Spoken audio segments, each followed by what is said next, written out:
सटाणा नगर परिषदेच्या उपनगराध्यक्षपदी भाजपाचे सुमित विजयराज वाघ यांची बिनविरोध निवड झाली आहे। उपनगराध्यक्ष पदासाठी त्यांचा एकमेव अर्ज दाखल झाल्याने कोणतीही स्पर्धा न होता त्यांची निवड जाहीर करण्यात आली। नगर परिषदेच्या पहिल्याच सर्वसाधारण सभेत ही निवडणूक नगराध्यक्ष हर्षदा पाटील यांच्या अध्यक्षतेखाली पार पडली। धर्मवीर छत्रपती संभाजी महाराज यांच्या राज्याभिषेक दिनाचे औचित्य साधून नगर परिषदेची पहिली सभा घेण्याचा निर्णय नगराध्यक्ष हर्षदा पाटील यांनी सुचविला होता। या सभेत उपनगराध्यक्ष तसेच स्वीकृत नगरसेवकांची निवड करण्याचे निश्चित करण्यात आले। उपनगराध्यक्ष पदाच्या निवडणुकीसाठी मुख्याधिकारी ज्योती भगत यांनी निवडणूक निर्णय अधिकारी म्हणून काम पाहिले। सभागृहात सकाळी 10 ते दुपारी 12 या वेळेत उपनगराध्यक्ष पदासाठी अर्ज दाखल करण्याची मुदत देण्यात आली होती। या कालावधीत भाजपाचे सुमित वाघ यांचा एकमेव उमेदवारी अर्ज दाखल झाला। त्यामुळे नगराध्यक्ष हर्षदा पाटील यांनी त्यांच्या बिनविरोध निवडीची अधिकृत घोषणा केली। या सभेस नवनिर्वाचित 24 नगरसेवकांपैकी भाजपाच्या ज्येष्ठ नगरसेविका सुनंदा देवरे वगळता 23 नगरसेवक तसेच मुख्याधिकारी ज्योती भगत उपस्थित होत्या।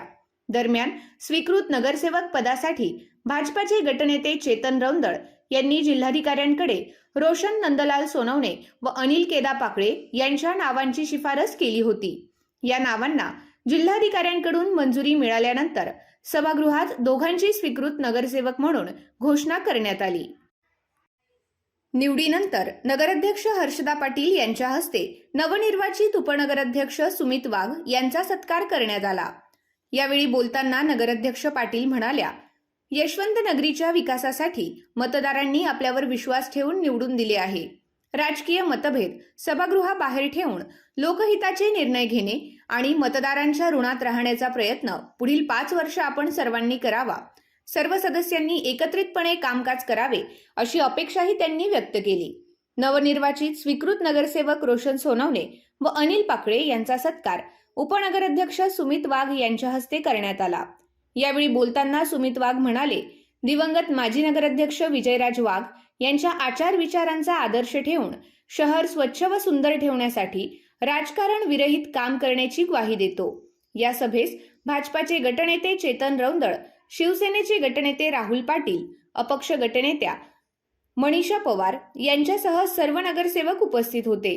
सभागृहातील उपस्थितांचे स्वागत व आभार नगर परिषदेचे जनसंपर्क अधिकारी हिरालाल कापडनीस यांनी मानले।